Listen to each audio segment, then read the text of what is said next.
Hello friends, welcome to Jagran IAS PCS. ये 15th में Indian express का एनालिसिस है। यहाँ पे जो भी न्यूज आर्टिकल्स यूपीएससी और स्टेट पीसीएस के लिए इंपॉर्टेंट होते हैं, हम उनको डिस्कस करते हैं। हम इन न्यूज़ आर्टिकल्स के शॉर्ट नोट्स भी प्रोवाइड करते हैं जो इन न्यूज आर्टिकल्स के समरी होते हैं, और ये हमारे टेलीग्राम चैनल पे अवेलेबल होंगे। चलिए शुरू करते हैं फर्स्ट न्यूज आर्टिकल के साथ, जो कि एक्सप्लेन पेज से लिया गया है। इंडियन गवर्नमेंट ने इंडिया से बाहर शुगर को एक्सपोर्ट को अभी प्रोहिबिट किया है, मतलब उस पर कम्प्लीटली बैन लगा दिया गया है। इससे पहले जो शुगर एक्सपोर्ट था इंडिया से, वो रेस्ट्रिक्टेड कैटेगरी में था, मतलब कि रेस्ट्रिक्शन तो था बट वो लिमिटेड था, मतलब कि एक लिमिटेड अमाउंट तक आप इंडिया से शुगर एक्सपोर्ट कर सकते हैं। बट अब जो है इसको कम्प्लीटली प्रोहिबिट कर दिया गया है, मतलब कि बैन कर दिया गया है। सो इस न्यूज आर्टिकल में, इस एक्सप्लेन्ड सेक्शन में बताया गया है कि वाई ये गवर्नमेंट के द्वारा ये स्टेप्स लिया गया है। इसके जो 3 मेन रीजन्स हैं वो बताए गए हैं। इस न्यूज आर्टिकल में बताया गया है कि जितना इंडिया कंज्यूम करता है डोमेस्टिकली शुगर, और जितना प्रोड्यूस किया जाता है, सो अगर उसको अगर सब्सट्रैक्ट किया जाए, मतलब कि कितना सरप्लस बचता है, तो वो लगभग जो है 42 लाख टन, ये जो है इस साल का जो सरप्लस होगा वो इतना होगा। सो इंडिया के डोमेस्टिक कंजम्पशंस के बाद भी जो इंडिया में शुगर्स है वो बचे रहेंगे। तो ऑथर जो है ये समझाने का प्रयास किया गया है, डिस्पाइट कि सरप्लस है इंडिया में शुगर का, इसके बाद भी एक्सपोर्ट को बैन क्यों किया गया है। तो इसके पीछे जो 3 रीजन्स है वो है अल्नीनो का। अल्नीनो एक ऐसा फिनोमेना है जिसमें कि जो जो ईस्टर्न पैसिफिक ओशन है वो जो है एबनॉर्मली वो वार्म्ड हो जाता है, मतलब कि जितना नॉर्मल टेम्परेचर यूजुअली होता है उससे ज़्यादा टेम्परेचर होता है। इस वजह से जो मानसूनी हवाएं हैं जो इंडिया में, जिस वजह से नॉर्मली इंडिया में मानसूनी हवाएं ब्लो होती है, वो जो है कहीं ना कहीं डिसरप्ट होता है, और इस वजह से जो डायरेक्शन जो है इस तरह से होना चाहिए, वो विंड का डायरेक्शन इस तरह से होता है। सो इस वजह से अलिनो की वजह से इंडिया में मानसून और इंडिया के आसपास जो रीजन्स है उनमें वीक मानसून होता है। और इस बार आईएमडी के द्वारा ये प्रिडिक्ट किया गया है कि जो मानसून होगा वो नॉर्मल से कम होगा। सो एक अल्नीनो एक फैक्टर है। तो अल्नीनो का ये इफेक्ट जो है अभी आप न्यूज़ में देख रहे होंगे, जो मानसून का जो सेकेंड हाफ होगा जुलाई के बाद, जुलाई से सितंबर, अक्टूबर, नवंबर और ये दिसंबर तक चलेगा, ये जो अल्नीनो का इफेक्ट है। सो नॉर्मल से कम बारिश होगी, तो अगले सीजन के लिए जो शुगर इंडिया में है उसको लेकर के कंसर्न है। सो पहले से ये एहतियात के तौर पे एक्सपोर्ट को बैन किया गया है, ताकि अगले सीजन का जो स्टॉक है, अगर अगला सीजन जो है नॉर्मल मानसून कम होने की वजह से शुगर प्रोडक्शन कम होता है तो उसका भरपाई किया जा सके। सो ये था फर्स्ट रीजन। सेकेंड रीजन है जो वेस्ट एशिया में वॉर चल रहा है, ईरान वॉर, उसकी वजह से जो फर्टिलाइजर में शॉर्टेज आया, बिकॉज फर्टिलाइजर के लिए नेचुरल गैस एक इम्पॉर्टेंट रॉ मटेरियल होता है। नेचुरल गैस से ही जो है वो यूरिया का प्रोडक्शन होता है। सो फर्टिलाइजर शॉर्टेज की वजह से जो अभी तक जो फर्टिलाइजर स्टॉक है वो सफिशियंट है, बट आने वाले समय में, बिकॉज अभी जो कॉन्फ्लिक्ट चल रहा है उसका इफेक्ट जो है आने वाले समय में देखा जा सकता है। तो फर्टिलाइजर जो है शॉर्टेज हो सकता है, और फर्टिलाइजर शॉर्टेज की वजह से जो मानसून या उसके बाद जो क्रॉपिंग सीजन होगा उसमें दिक्कत आ सकती है। सो ये पहले से एहतियात के तौर पे इस क्राइसिस को अवॉइड करने के लिए स्टेप्स लिए जा रहे हैं। जो तीसरा जो रीजन है वो है कि जो शुगर मिल्स होते हैं इंडिया में, उनको हर एक महीने उनके पास कितना स्टॉक है, उन्होंने कितना सेल किया है, ये सारा जो है गवर्नमेंट को ये डेटा प्रोवाइड करनी होती है। सो हर एक मंथ के 10th तारीख इससे पहले जो है उनको ये डेटा प्रोवाइड करनी होती है, ताकि गवर्नमेंट को पता चल सके कि एक्चुअली इंडिया में कितना स्टॉक जो है शुगर है, कितना एक्सपोर्ट किया जा सकता है, और कितना जो है आने वाले सीजन के लिए बचा रहेगा। सो इस आर्टिकल में बताया गया है कि बहुत सारे मिल्स जो हैं ये रिपोर्टिंग जो है वो इनकरेक्ट करते हैं, मतलब कि गलत तरीके से करते हैं, उनमें उनका फ़ायदा होता है कुछ, इसलिए वो वैसा करते हैं। सो अगर हमें एक्चुअल जो रियल स्टॉक पाइल है उसका अगर सही से पता नहीं होगा, तो गवर्नमेंट जो कि ये डेटा दे रही है कि हमारे पास जो सरप्लस शुगर होगा डोमेस्टिक कंजम्पशन के बाद इस सीजन में, वो जो है 42 लाख टन होगा, ये डेटा जो है वो इनकरेक्ट हो सकता है। और फिर जब इनकरेक्ट डेटा के बेसिस पे कोई डिसीजन लिया जाएगा तो वो जो है आगे चल के क्राइसिस बनेगा। सो ये थर्ड रीजन है कि शुगर मिल्स जो है एक्चुअली जो एक्चुअल स्टॉक पाइल है उसका इनकरेक्ट डेटा प्रोवाइड कर रहे हों। लास्टली इस न्यूज आर्टिकल में बताया गया है कि ऑलरेडी जो एक्सपोर्ट है शुगर का वो इंडिया में उतना अट्रैक्टिव नहीं है, बिकॉज जो डोमेस्टिक सेल होता है शुगर का और जो एक्सपोर्ट होता है, तो जो दोनों का रेट है उसमें डोमेस्टिक रेट जो है, डोमेस्टिक सेल में रेट जो है ज़्यादा मिलता है शुगर मिल्स को, तो शुगर मिल्स जो है डोमेस्टिक सेल को ही प्रिफर करते हैं। सो ऑलरेडी एक्सपोर्ट जो है इंडिया से शुगर का वो उतना अट्रैक्टिव नहीं है, और अगर जो है गवर्नमेंट जो है इस तरह के बैन लगाई है तो शुगर एक्सपोर्ट जो है और भी कम हो जाएगा। बट चूंकि गवर्नमेंट का जो प्रायोरिटी होता है कि वो डोमेस्टिक कंजम्पशन को सबसे पहले प्रायोरिटी दे, सो इसलिए इस तरह के स्टेप्स लाए गए हैं। Next news article editorial page से लिया गया है। ये अबॉर्शन लॉ और उससे रिलेटेड जो सुप्रीम कोर्ट का अभी रूलिंग आया है उससे रिलेटेड है। अभी एक 15 ईयर ओल्ड की माइनर थी, वो अनवांटेड प्रेग्नेंट की वजह से सुप्रीम कोर्ट ने उसकी 27 वीक्स की प्रेगनेंसी को अबॉर्ट करने के लिए उसको इजाज़त दी थी। सो ये न्यूज़ में है। हमारे यहाँ जो अबॉर्शन से रिलेटेड एक्ट है वो 1971 में लाया गया था। अभी 2021 में इसको अमेंड किया गया है और अबॉर्शन रिलेटेड जो रूल्स है उसमें चेंज किया गया है। वो चेंज ये किया गया है कि पहले जो है ये 20 वीक तक के प्रेगनेंसी को अबॉर्ट करने का इजाज़त दिया जाता था कुछ सर्टेन केसेस में। अब इसको बढ़ा करके 24 वीक कर दिया गया है, और इसके बियॉन्ड जो है कुछ एक्सेप्शनल केसेस में कोर्ट जब ऑर्डर देती है, कोर्ट जब अगर इजाज़त देती है तब अबॉर्ट किया जा सकता है। अभी सुप्रीम कोर्ट में एक केस गया था जिसमें कि एक 15 ईयर ओल्ड माइनर और उसकी 27 वीक्स की प्रेगनेंसी, इसको लेकर के मामला था। तो सुप्रीम कोर्ट ने इसको एक्सेप्शनल मानते हुए इसको इजाज़त दिया था। ये जो डिसीजंस होता है उसमें कुछ डॉक्टर्स की सहमति होती है, मतलब कि मेडिकल चेकअप के बाद ही ये सहमति दी जानी होती है। तो एम्स ने इसको अपोज किया था। एम्स जो इस केस में एक स्टेक होल्डर था उसने इसको अपोज किया था, बिकॉज एम्स जो है इसको एथिकली देखता है, बिकॉज उनका कहना है कि जो बच्चा है अगर उसको अबॉर्ट नहीं किया जाता है और उसका बर्थ कराया जाता है तो वो अगर सरवाइव किया जा सकता है, मतलब कि सरवाइव कर सकता है, तो उसको जो है अबॉर्ट करना जो है एक फुटिसाइड जैसा, मतलब कि भ्रूण हत्या हो सकता है। सो एम्स जो है इस तरह से देखता है। सुप्रीम कोर्ट का इस पे क्या कहना था? सुप्रीम कोर्ट का कहना था कि जो रिप्रोडक्टिव ऑटोनॉमी है, मतलब कि जो भी प्रेग्नेंट महिला है उसका ये फंडामेंटल राइट है कि वो जो है इस तरह के केसेस में वो अपने रिप्रोडक्टिव ऑटोनॉमी के तहत उसको ये इजाज़त होनी चाहिए कि वो बर्थ देना चाहती है या नहीं देना चाहती है, जबकि प्रेगनेंसी जो है अनवांटेड हो। जो दूसरी पार्टी थी उसके द्वारा ये आर्गुमेंट दिया गया कि अगर बच्चे को बर्थ कराया जाता है सो उसका एडॉप्शन किया जा सकता है। बट सुप्रीम कोर्ट ने ये कहा कि इंडिया में ऑलरेडी जो एडॉप्शन रेट है वो जो है काफ़ी कम है।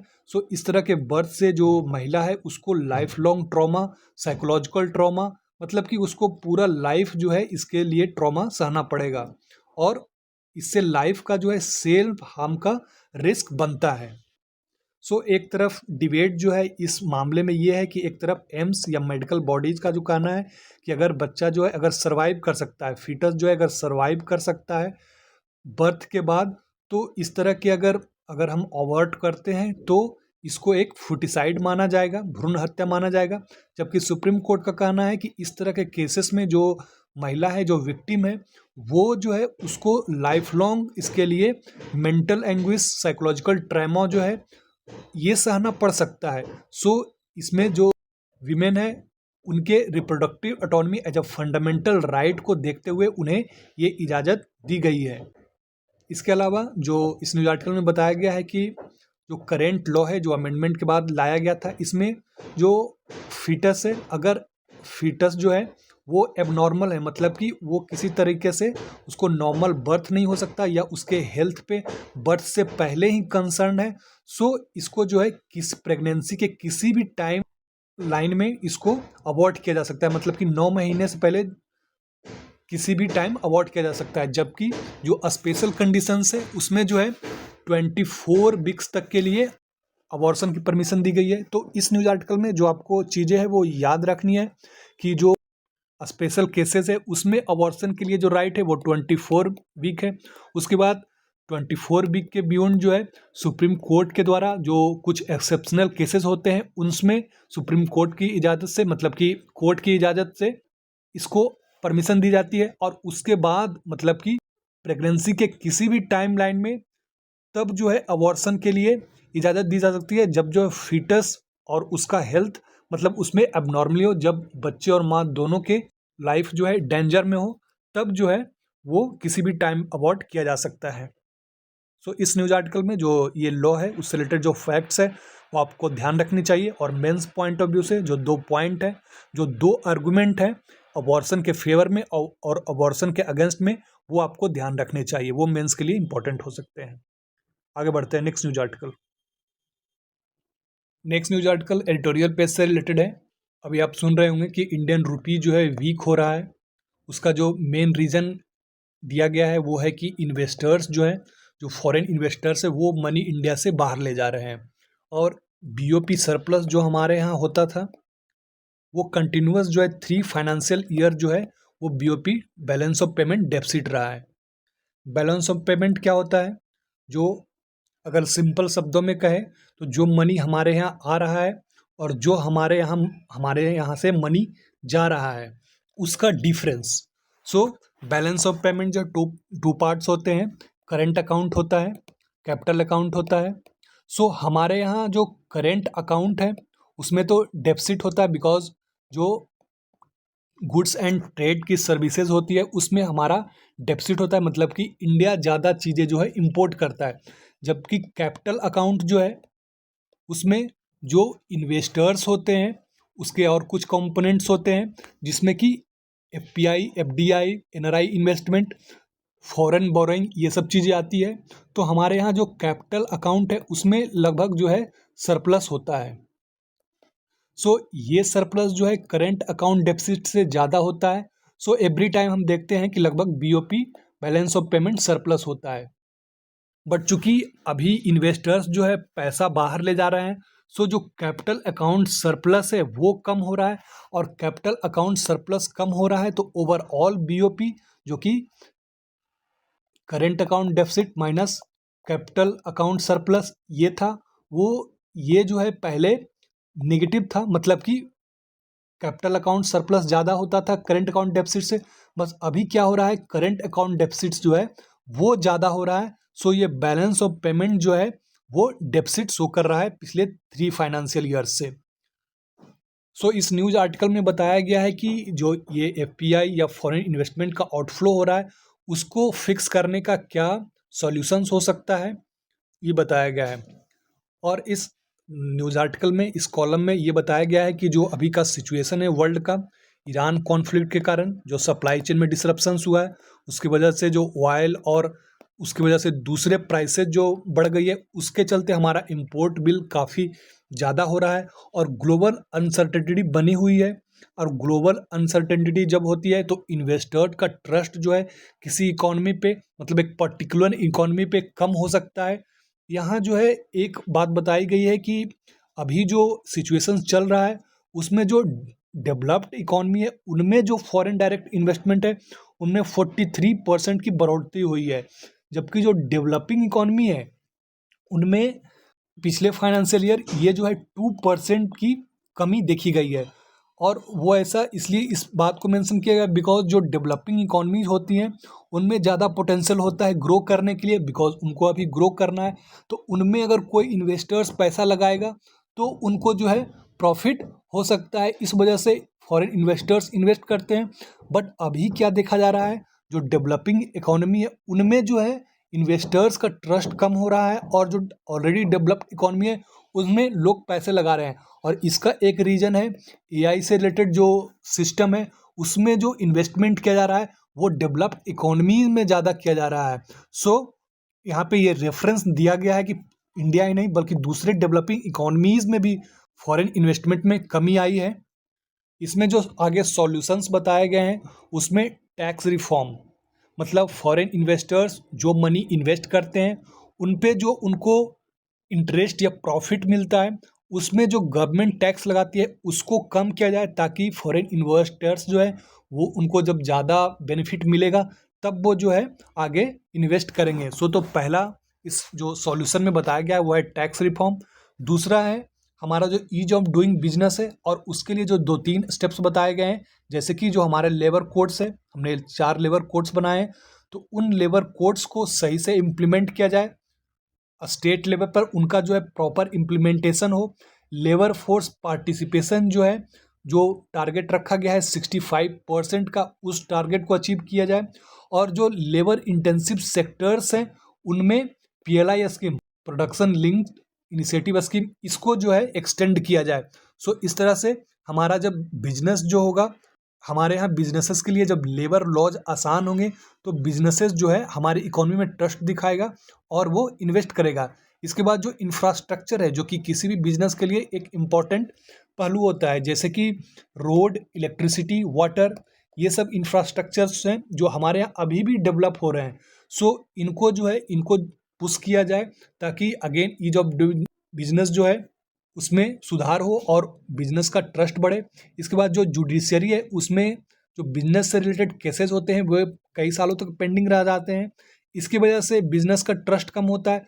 इसमें जो है इम्प्रूवमेंट किया जाए, फास्ट ट्रैक कॉमर्शियल कोर्ट्स बनाया जाए, मतलब कि AI इनेबल्ड जुडिशियल रिफॉर्म्स और दूसरे तरह के जुडिशियल रिफॉर्म्स किए जाएं, ताकि बिजनेस का ईज ऑफ डूइंग बिजनेस में आसानी हो और उनका ट्रस्ट बूस्ट हो और वे इन्वेस्ट करें। ये 3 सॉल्यूशंस दिए गए हैं।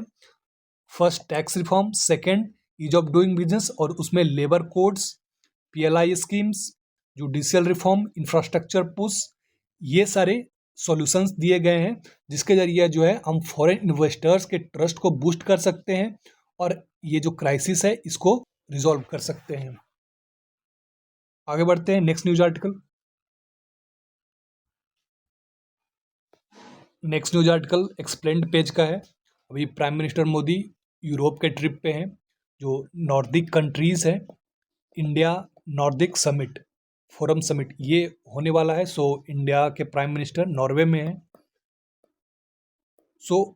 ये नॉर्डिक कंट्रीज़ इंडिया के लिए इम्पोर्टेंट क्यों है, इस पूरे आर्टिकल में बताया गया है। नॉर्डिक कंट्रीज़ कहने का मतलब क्या है? नॉर्डिक कहने का मतलब है नॉर्दर्न हेमिस्फीयर में जो भी कंट्रीज़ हैं जिनके की कल्चर, क्लाइमेट, डेवलपमेंट लगभग एक जैसा है, उनको नॉर्डिक कंट्रीज़ बोला जाता है। और इसमें कौन कौन से कंट्रीज़ शामिल हैं? Norway, Sweden, Finland, Denmark, Iceland. आपको ध्यान रखना है कि नॉर्डिक कंट्रीज़ किनको किनको कहा जाता है। और एक वर्ड जो है जो कन्फ्यूजिंग होता है, कभी कभी स्कैंडिनेवियन ये भी यूज किया जाता है। ये और नॉर्डिक दोनों अलग अलग है। स्कैंडिनेवियन कंट्रीज जो है उसमें नॉर्वे, स्वीडन और डेनमार्क ये 3 कंट्रीज आते हैं, जबकि जो जो नॉर्डिक कंट्रीज़ है उनमें फिनलैंड और आइसलैंड भी शामिल है। ये आपको ध्यान रखना है, ये पूछा जा सकता है प्रीलिम्स में। इन कंट्रीज़ के बारे में हम जानते हैं कि यहाँ जो डेवलपमेंट का मॉडल है वो दुनिया भर में इसकी चर्चा होती है। यहाँ ह्यूमन डेवलपमेंट और टेक्नोलॉजी, इन सब से रिलेटेड चीज़ें जो है चर्चा में रहती है। उस हिसाब से इंडिया के लिए ये समिट जो है, इंडिया के लिए ये फोरम जो है इम्पोर्टेंट है। अभी जो ग्लोबल क्राइसिस है या फिर जो ग्लोबल सिचुएशन है उसमें US का जो बिहेवियर है काफ़ी अनप्रिडिक्टेबल हो गया है और अनस्टेबल हो गया है। दूसरी तरफ चाइना जो है वो काफ़ी असर्टिव है। हमारे जो रिलेशन है दूसरे कंट्रीज़ के साथ, अभी आप देख रहे होंगे कि जो डाइवर्सिफिकेशन है रिलेशन का, वो जो है काफ़ी चर्चा में, बिकॉज इस तरह के जब सिचुएशंस आते हैं तो एक्सपोर्ट, इंपोर्ट, इन्वेस्टमेंट, इन सब पे इफेक्ट पड़ता है, एनर्जी सिक्योरिटी। इन सब के लिए डाइवर्सिफिकेशन बहुत ही इम्पोर्टेंट हो जाता है। इस मामले में हमारा जो ये यूरोप ट्रिप है और यूरोप से जो रिलेशंस है और ख़ासकर नॉर्डिक कंट्रीज से, वो इम्पॉर्टेंट हो जाता है। अभी हाल फिलहाल में हमने यूरोपियन यूनियन के साथ फ्री ट्रेड एग्रीमेंट किया था। इस तरह के जो फोरम है हमारे लिए काफ़ी मायने रखते हैं। और तब जब ये सिचुएशन जो है काफ़ी अनस्टेबल, ग्लोबल सिचुएशन जो है काफ़ी अनस्टेबल होता जा रहा है। जो नॉर्दिक कंट्रीज है उनके साथ अगर ट्रेड की बात करें तो लगभग 2024 का ये डेटा है, $10 बिलियन इतना का ट्रेड रहा है और 2000 से लगभग $6.4 बिलियन का FDI फॉरेन डायरेक्ट इन्वेस्टमेंट रहा है। इंडिया में लगभग नॉर्दिक कंट्रीज के 700 कंपनीज जो है काम कर रहे हैं, जबकि इंडिया के लगभग 150 कंपनीज जो है नॉर्दिक कंट्रीज में काम कर रहे हैं। अभी जैसा कि मैंने पहले बताया कि जो नॉर्दिक कंट्रीज है उनके कुछ स्ट्रेंथ है, मतलब उनमें जो डेवलपमेंट मॉडल है और उनमें जो पर्टिकुलर चीज़ें हैं जैसे कि डिफेंस से रिलेटेड, ग्रीन टेक्नोलॉजी से रिलेटेड रिसर्च और इकोसिस्टम, आर्कटिक रिसर्च, क्लाइमेट से रिलेटेड रिसर्च और डिजिटल टेक्नोलॉजी। आप फिनलैंड के बारे में सुनते होंगे, नोकिया, ये फिनलैंड की कंपनी है और ये कुछ समय पहले तक ये पूरे मार्केट में इंडिया में छाई हुई थी और ग्लोबल लेवल पर भी छाई हुई थी। तो इस तरह के टेक्नोलॉजी और रिसर्च एंड ह्यूमन डेवलपमेंट, इसके लिए जो ये नॉर्दिक कंट्रीज़ है उनकी खूब चर्चा होती है। इसमें जो अगर पर्टिकुलर कंट्रीज़ की बात करें तो जो नीदरलैंड है उसमें जो सेमीकंडक्टर से रिलेटेड इंडस्ट्रीज़ है वो काफ़ी स्टैंडर्ड है, तो हम उसके साथ अपने कोऑपरेशन को बढ़ा सकते हैं और इसमें जो हमारे लिए बेनिफिट्स है उसको हम डिराइव कर सकते हैं। उसके बाद जो स्वीडन है वहाँ क्लीन टेक्नोलॉजी, इसमें वो काफ़ी आगे है। क्लीन टेक्नोलॉजी कहने का मतलब रिन्यूएबल एनर्जी और उससे रिलेटेड जो रिसर्च और उससे रिलेटेड डेवलपमेंट्स है उसमें स्वीडन जो है काफ़ी अच्छा कर रहा है, तो इस मामले में हम स्वीडन के साथ कोऑपरेशन कर सकते हैं। उसके बाद नॉर्वे, जो शिपिंग मास ट्रांसपोर्टेशन है उसमें नॉर्वे का सिस्टम काफ़ी अच्छा है, सो नॉर्वे के साथ हमारा कोऑपरेशन इस मामले में इम्पोर्टेंट हो सकता है। फिनलैंड, जैसा कि मैंने पहले बताया, डिजिटल टेक्नोलॉजी उस मामले में अग्रणी है, सो फिनलैंड हमारे लिए इसलिए इम्पोर्टेंट है। आइसलैंड, यहाँ जो है आर्कटिक से रिलेटेड जो क्लाइमेट रिसर्च है उसके लिए ये इम्पोर्टेंट है और इन्वायरमेंट भी अभी सेंटर स्टेज में रहता है, सो इस मामले में आइसलैंड हमारे लिए इम्पोर्टेंट है। इस बीच प्रधानमंत्री जो है इटली भी जाएंगे।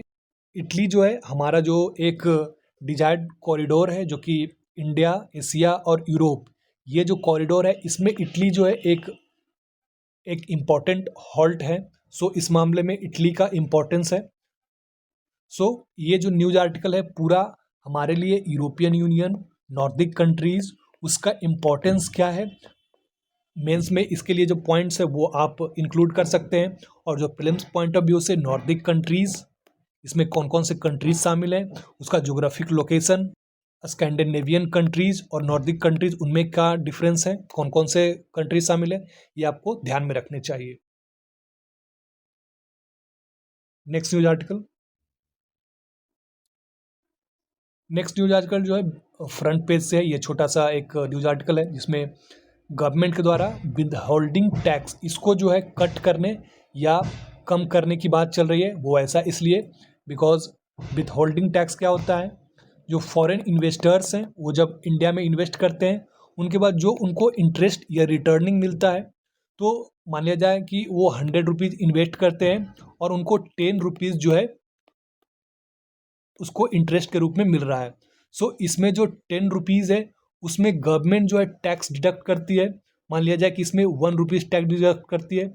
सो ये जो है विंडफॉल टैक्स कहलाता है। इसी विंडफॉल टैक्स को कट करने के लिए या रिड्यूस करने के लिए कहा जा रहा है, बिकॉज हम, जैसा कि मैंने पहले आर्टिकल में देखा कि इंडिया में FDI या FPI इसमें कमी आई है। सो FDI या फॉरेन इन्वेस्टमेंट को बूस्ट करने के लिए ये मेजर्स जो है कंसिडर किया जा रहा है। तो विथ होल्डिंग टैक्स क्या है ये आपको ध्यान रखना है, ये प्रीलिम्स में पूछा जा सकता है। सो ये था आज का इंडियन एक्सप्रेस का एनालिसिस। आई होप आपके लिए ये यूजफुल रहा होगा। All the best, thank you for watching.